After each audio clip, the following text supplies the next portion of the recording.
ఓం మహాగణాధిపతయే నమః. ఓం గురుభ్యో నమః. ఓం శ్రీమాత్రే నమః. అరుణాం కరుణాతరంగితాక్షీం ధృతపాశాంకుశపుష్పబాణచాపాం అనిమాదిభిరావృతాం మయూకైః అహమిత్యేవ విభావయే భవానీ. శ్రీమాత్రే నమః.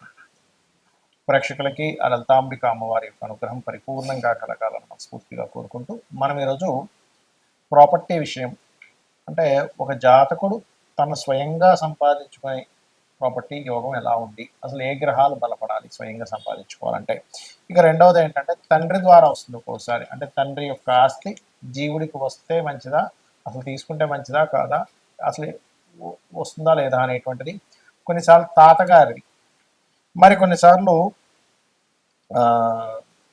తల్లి యొక్క తండ్రిది, లేదా తండ్రి యొక్క తండ్రి తాత విషయంలో చూసుకుంటే. అదేవిధంగా ఒక్కోసారి అన్నయ్య నుంచి కానీ అలా కూడా వస్తూ ఉంటాయి. కొంతమందికి ఇద్దరు కలిసి ఏదైనా వ్యాపారం చేశారు, అప్పుడు అతను వ్యాపార లాభాలు వచ్చాయని, ఇంకోటి ఏదైనా కారణాలు కొంతమంది ఇష్టంతో ఇస్తూ ఉంటారు. అలాగా సిబ్లింగ్ యొక్క ప్రాపర్టీ వచ్చే యోగం ఉందా లేదా అనేటువంటిది కూడా ఉంటుంది మన జన్మజాతకంలో. అదేవిధంగా పిల్లనిచ్చినటువంటి మామయ్యది, లేదా ఒక్కొక్కసారి అమ్మాయికే మామయ్య ఆస్తి వచ్చే ఛాన్సెస్ ఉంటాయి. ఆ రకంగా ఎలా ఉంది. అదేవిధంగా గవర్నమెంట్ లీజ్ ద్వారా వస్తాయి కొన్నిసార్లు. 99 ఇయర్స్కి లీజ్ వచ్చిందండి ప్రాపర్టీ అంటుంటారు.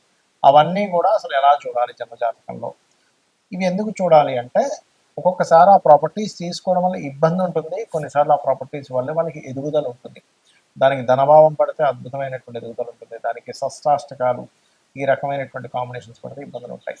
ఒక్కొక్క లగ్నానికి ఆ లగ్నరీత్యా వాళ్ళకి ఏ అధిపతి అవుతాడు, దాని పరంగా వాళ్ళు ఎలా చూసుకోవాలి, ఉందా లేదా అని ఎలా కనుక్కోవాలి అనేటువంటి విషయాలు చెప్తుంది నేనైనప్పటికీ కూడా చెప్పిస్తుంది సాక్షాత్ లలిత అమ్మవారిగా భావిస్తూ ఒక్కొక్క లగ్నం గురించి మనం తెలుసుకుందాం.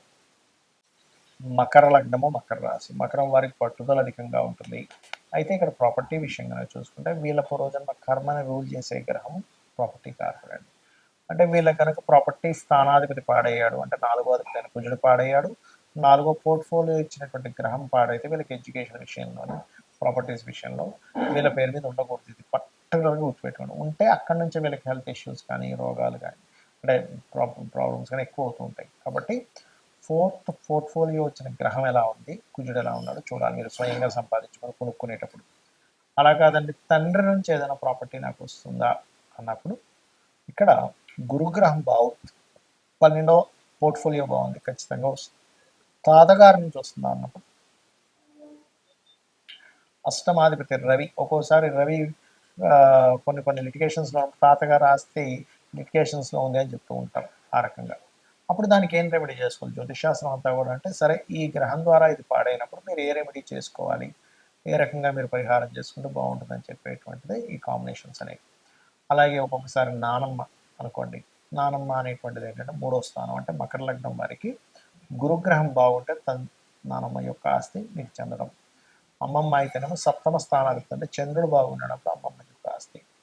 లేదా ఒక్కొక్కసారి మామయ్యల నుంచి ఉంటుంది, అంటే మీ మదర్కి మామయ్య మేనతల నుంచి మదర్కి, అంటే మీ యొక్క మదర్కి వాళ్ళ సిబ్లింగ్స్తో ఉండే ప్రాపర్టీస్ అప్పట్లో తీసుకోకుండా ఇప్పుడు మళ్ళీ ఇస్తా అన్నప్పుడు మీకు అది పర్టికులర్గా చూడవలసింది ఏమిటంటే 9వ స్థానం చూసుకోవాలి, మామయ్య నుంచి వచ్చేటువంటి ప్రాపర్టీ. అదేవిధంగా మీకు ఒకవేళ పిల్లనిచ్చినటువంటి లేదా అబ్బాయి ఏదైతే హస్బెండ్ యొక్క తండ్రి నుంచి ప్రాపర్టీ రావాలి, కొన్నిసార్లు కొన్ని కారణాల వల్ల వాళ్ళు గతించడం ఏదో జరిగినప్పుడు ఆ ప్రాపర్టీ మీ పిల్లలకు వస్తే బాగుంటుంది. అలాంటప్పుడు మీ పిల్లల జాతకాల్లో ఉండేటువంటి తాతయ్య ఆస్తి వచ్చే యోగం ఉందా లేదా వాళ్ళ జాతకాల్లో అష్టమ స్థానాన్ని చెక్ చేయాలి. అలాగే మీ యొక్క జాతకంలో కూడా పర్టికులర్గా 6వ స్థానాన్ని చెక్ చేయాలి. అప్పుడు ఖచ్చితంగా రావడం అనేటువంటిది జరుగుతుంది. అయితే ఇక్కడ ఏ గ్రహం అయితే పాడైందో ఆ గ్రహానికి సంబంధించిన జపం కానీ, దానము కానీ, ఆ దేవతారాధన కానీ చేసినట్లయితే మీకు ఆ ఇబ్బంది అనేటువంటి తగ్గుతుంది. ఈ ప్రాపర్టీ విషయంలో సొంతంగా కొనుక్కోవడం ఒక ఎత్తు, మీ బంధువర్గం నుంచి రావడం అంటే తాత, తండ్రి, మామయ్య, అన్నదమ్ములు, గవర్నమెంట్ నుంచి రావడం ఒక ఎత్తు. అయితే ఎప్పుడు కొనుక్కోవాలి, ఇది చాలా ముఖ్యమైనటువంటి విషయం. ఎప్పుడైనా ఏదైనా ప్రాపర్టీ కొనుక్కోవాలన్నప్పుడు ఎప్పుడు కొనుక్కోవాలి అంటే, మీ జన్మజాతకంలో సొంతంగా కొనుక్కునేటప్పుడు 4వ స్థానం గుర్తుపెట్టుకోండి. 4వ స్థానము లేదా కుజుడు, భూములు కొనుక్కోవాలన్నప్పుడు కుజుడు దగ్గర కానీ బుధుడు దగ్గర కానీ గుడ్ ట్రాన్సిట్ ఉండాలి.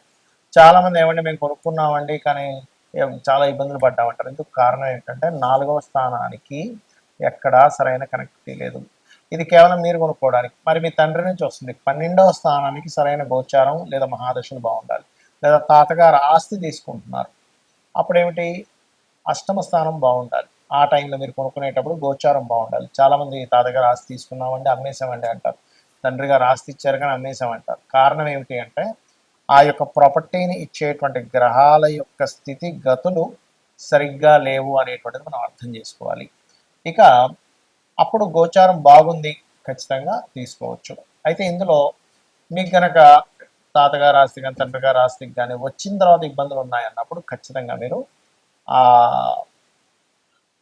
ప్రాపర్టీని యాజ్ ఇట్ ఈస్గా అమ్మేసి ఇంకో ప్రాపర్టీ కొనుక్కోండి. యాజ్ ఇట్ ఈస్గా వాళ్ళు సంపాదించినటువంటి ఆ ప్రాపర్టీ ప్లేస్లో యాజ్ ఇట్ ఈస్గా మీరు ఉండకూడదు. లేదా రెంట్కి ఇచ్చేసి ఇప్పట్లో అమ్మలేమన్నప్పుడు దాన్ని రెంట్కి ఇచ్చేసి ఇంకో దగ్గర ఉండడం అయినా మంచిది. ఇక అదేవిధంగా బాగోపోతే అమ్మేయాలని చెప్పాను. మరొక విషయం ఏంటంటే ఇక్కడ మరి ఎప్పుడు కొనకూడదు అంటే కేతు సంబంధం లేదా పాపగ్రహం కనుక నేను ఇంతకుముందు నేను చెప్పినటువంటి భావములు అంటే ఏ ఏ కాంబినేషన్స్ వల్ల ఎవరి నుంచి ప్రాపర్టీ వస్తుంది లేదా సొంతంగా కొనుక్కుంటారని చెప్పని అక్కడ కనుక పాపగ్రహ సంబంధాలు ఉన్న ముఖ్యంగా కేతు సంబంధం కనుక వస్తే ఆ టైంలో మీరు కొనడం కానీ ఇంకా ఎందుకంటే ఆ టైంలో అమ్మే టైం నడుస్తుంటుంది. మీకు కొంతమంది ఈ ప్రాపర్టీ అమ్ముదాం అనుకుంటారు, కేతు సంబంధం వచ్చినప్పుడు ఖచ్చితంగా అమ్మేస్తారు.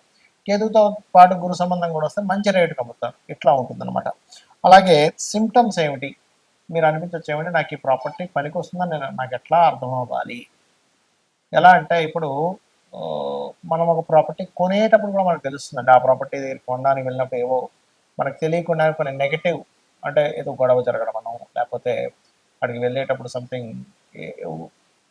మన లైఫ్లో జరిగేటువంటి అనీజీనెస్లు కొన్ని జరుగుతూ ఉంటాయి. కారు ఆగిపోవడం, మనం రాంగ్ రూట్లో వెళ్ళిపోవడం, మనం అక్కడికి వెళ్ళాల్సిన ఇంకో దగ్గరికి వెళ్ళిపోవడం, మనం రాంగ్గా చూపించి లేకపోతే అప్పుడే దాని దుర్వార్తలు విన్నారు. ఇవన్నీ కూడా మీరు కొనేటప్పుడు ప్రకృతి మీకు అందించేటువంటి ఒక సిమ్టమ్ అనమాట. అంటే అదొక చెప్తూ ఉంటుంది ప్రకృతి మనకి ముందుగా సందేశాన్ని ఇస్తూ ఉంటుంది. మనకి సందేహం వస్తుంది ఆ టైంలో. అయితే ఇక్కడ ఇది మీరు ఓన్గా కొనుక్కునే విషయంలోనే ఈ యొక్క ఇది తెలుస్తూ ఉంటుంది.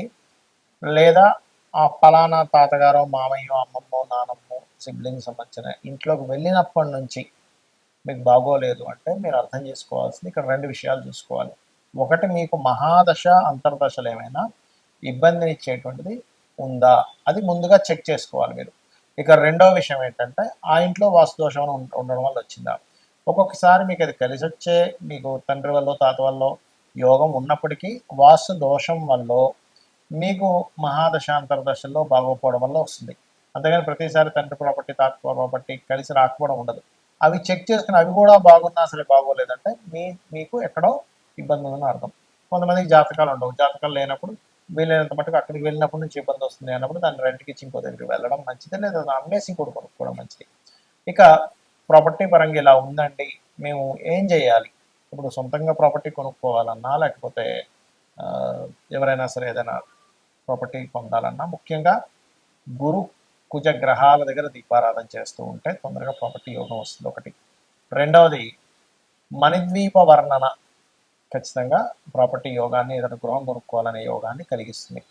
సరే ఇవి ఓకే, ఒక ప్రాపర్టీ కొన్నాము అది కబ్జాలోకి వెళ్ళిపోయింది, లేకపోతే లిటిగేషన్స్ ఏర్పడ్డాయి, గొడవలు నడుస్తున్నాయి, ధర్మబద్ధంగా మీరు ఉన్నారు, అయినా సరే ఆ యొక్క ఆస్తికి సంబంధించి మీకు ఎంతో పోరాడుతున్నారు, రావట్లేదు. అలాంటప్పుడు వారాహి అమ్మవారి యొక్క స్తోత్రము, వరాహస్వామిని పూజించడము ఇవి చేయాలి.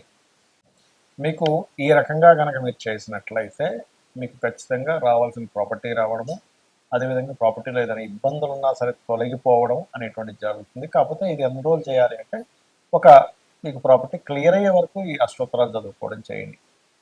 కొనుక్కోవాలన్నా కూడా ఏదైనా ప్రాపర్టీ కొనుక్కోవాలన్నా కూడా ఇందాక నేను చెప్పినట్టుగా గురు కుజ గ్రహాల దగ్గర దీపారాధన రెగ్యులర్గా చేయండి. మంగళవారం బుధవారం ఇలా చేసినట్లయితే ఖచ్చితంగా మీకు రావాల్సిన ప్రాపర్టీ వస్తుంది. శ్రీమాత్రే నమః.